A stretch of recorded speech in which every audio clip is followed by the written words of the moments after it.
condition. Dapat bago pa man pumatong ng 6 months na dispose na natin yan para fresh na fresh. Okay. So, kanya ngayon medyo aggressive po tayo, no? Pati ang DA at ang Pangulong BBM is yung mailabas itong mga stocks na ito under the Benting Bigas. Meron na para nga ma-refresh yung ating stocks, no?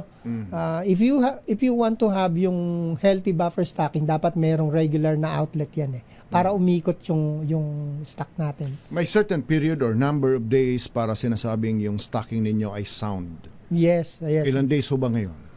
And sa ngayon yung buffer stocking natin, supposed to be kung ang stocks natin for 1 year, divided by mo siya ng 12, let's say yung 11 million bags, sabihin natin, divided by mo yung 12, dapat yun yung lumalabas buwan-buwan.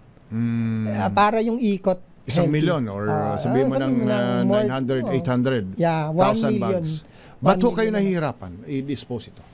Nasa mandato kasi. Maghihintay lang kami ng kalamidad at emergency bago makalabas. No? So that's point number 1, ano? Point number 1. Point number 1 issue ho natin ngayon ay nasa rice tarification law na kinakailangan magkaroon ng kalamidad bago natin ilabas. Yes. At alam niyong mali yun, di ba? Medyo maalanganin po, mali po tingin ko yun. Maraming mali yun pero yun muna ang isang unang mali na sa tingin natin. Of course may effort kayo na baguhin ito.